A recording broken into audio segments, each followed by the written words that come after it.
What's up, y'all? Happy Thursday. It's your man Keenan Stone coming to you with day 3 of my 30-day upload a video challenge. And today I'm going to be talking about mastering the mundane. Mastering the mundane. And this kind of stems off of my first video when I talk about consistency. I probably touched upon this in my first video. But one thing that I realized is that life is just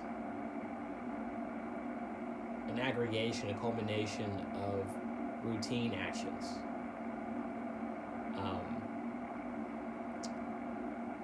Our present reality is a culmination of decisions that we've made in the past, consistently over time. So, for instance, say if you're currently overweight, that is a result of your eating habits that you've had over the years. If you're in shape, that is a result of your eating habits that you had over the years, as well as your consistency lifting weights in the gym day in, day out on a consistent basis. If the stats of your bank account say you have no money, that is a culmination of your spending habits over the years, months, weeks. So the list goes on and on. Our current situation is a culmination of the decisions that we've made, good or bad, positive or negative, right? So if we aren't satisfied with our current situation, we have to take inventory on the decisions that we have made consistently. As I said in the first video, we are consistent with something, whether it's a good habit or a bad habit. All human beings are consistent. It's just a matter of what we're consistently doing.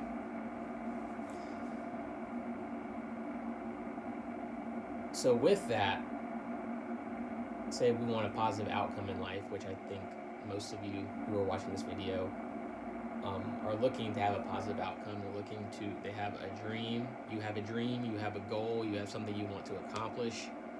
Maybe it's larger than life. Maybe it's something that requires so much energy, so much ability, so much resources that it seems out of reach.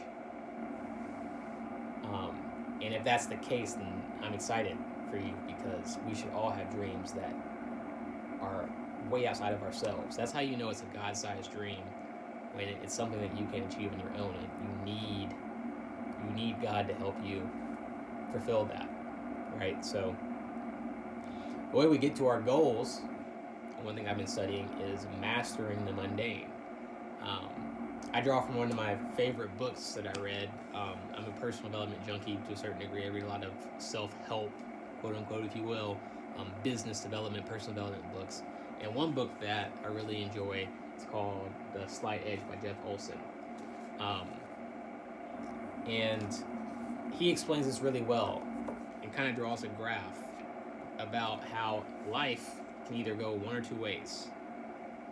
Either you do the constant positive actions, okay, that move the needle forward, that send you up on a positive trajectory upward, or you make the constant small errors and judgments that make your life trend down, okay. And the through line is your mindset, your philosophy, your actions, what you're doing, and the results from those actions. And so he drew it like in a graph, just like this, if you can see it. So you see the arrow trending upward are those positive actions that you're doing, and the arrow trending down are those negative small errors in judgment.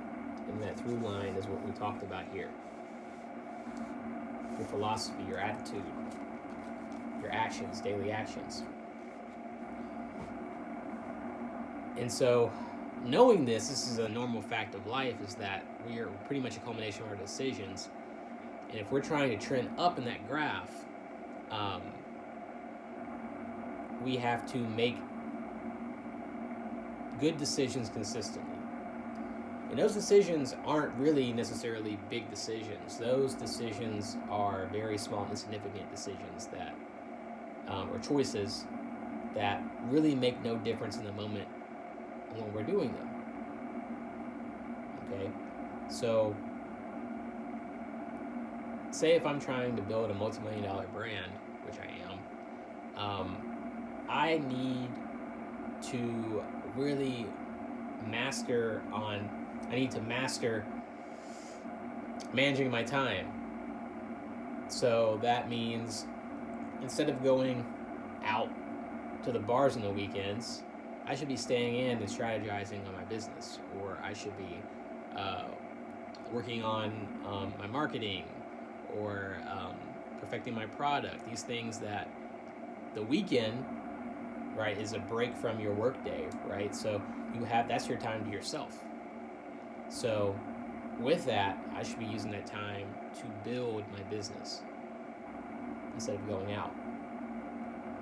Managing my time looks like not watching Netflix or Amazon Video or watching my favorite anime shows. I love anime. And using that time to develop myself, develop my skills. These are very small actions, but over time they compound, and that time that's leaking, right, that I'm using to be productive will pay off in the long run if I continue to be consistent with it. Mastering the mundane, for me, if I'm building a multi-million-dollar business, or if you're building a multi-million-dollar business, is watching my surroundings, who I surround myself with, my associations. You know, if they say you're the average, what's the term? It's like you're the average of the 2 or 3 people that you spend the most time with. Something along those lines is pretty much you are the company that you keep. That reflects on you. So your associations, are they positive? Are they building you up? Are they challenging you? If you're the smartest person in the room, you should find another room, which is a coined phrase. So is your environment conducive to your growth? It's a very small action to take, but it makes a big difference in the long run. It pays dividends in the future, right? Mastering the mundane for you or for me could be waking up earlier in the morning instead of sleeping in until way in the afternoon. Getting up where your mind is fresh. Your mind is freshest in the morning, right? And getting started with your day with those actions you know that will move the needle forward. Mastering the mundane, taking business out of the equation. Say if you are a musician, mastering the mundane might be practicing your scales on your instruments or your rudiments consistently for an hour a day. Instead, scrolling on your phone for an hour, or 2 hours, or 3 hours, replacing that time for practicing your craft, whether it is an instrument, whether it is art, drawing, whether it is, I don't know, say you're a cyclist, like, you know, riding your bike, preparing for a triathlon, like, the list goes on.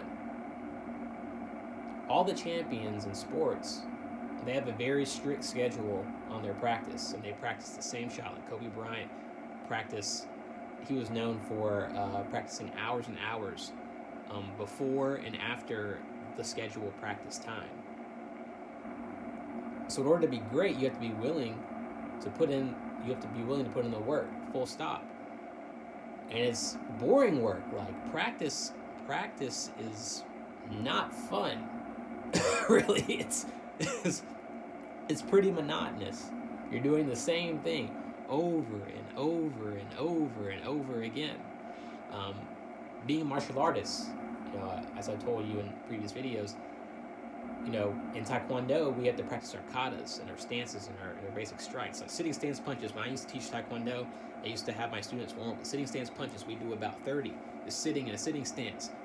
Again, hiya, hiya, hiya. over and over and over again to build up endurance, to build up the strength of our core, of our foundation, our legs, of our snap and our pop, our hip rotation. All these things we do every single day. We practice our katas, series of movements in a sequence. Daily, every great martial artist practices the basics. No, it's not as glorious as actually sparring, getting to fight, punch and kick someone, right? It's not as glorious as game day, as tournament day, where you're competing for a championship. But to get to the public places, to get to the championship rounds, you have to have a championship mindset in the practice, where no one's looking. I know a mentor once said, in order to be great in public, you have to be great in private first. Those crazy highlight reels that you see in the NFL, on the NBA, on the NHL, on the ATP circuit, on the WTA tour, right? All those highlight reels, those great shots, those I can't even talk. Those shots that defy the laws of physics, those athletic feats, those are all achieved because that athlete performed at a high level at practice. They had done those moves multiple times behind closed doors where you didn't see it on the big screen. They mastered the mundane. And so if we could just map our head around the non-glorious routine of greatness, is practice. Practice is not going to get you likes on Instagram and Facebook. Even though documenting your process, people want to see that, of course.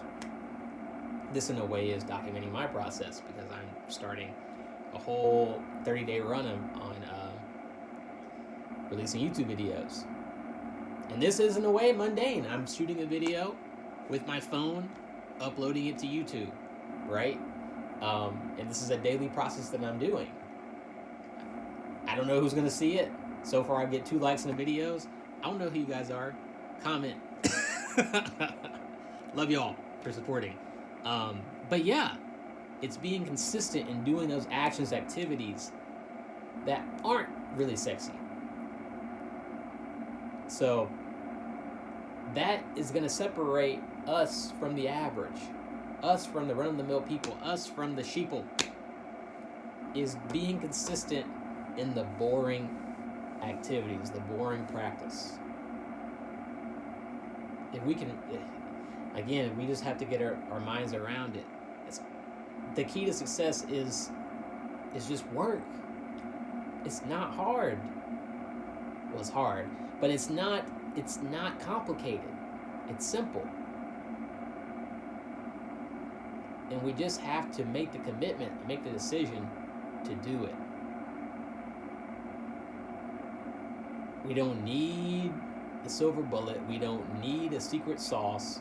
We just need to take all-out massive action on our dreams, on our goals. So with that, do you want your graph of success to trend up, or do you want to trend down in failure? Because time is constant, and it's going to continue to move regardless of what decisions we make or not. Time can either be our best friend or our worst enemy.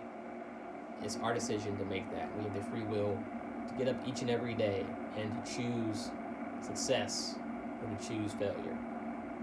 I choose, and I hope you choose success. So master the mundane. Thank you all. This is day 3. See you tomorrow for day 4.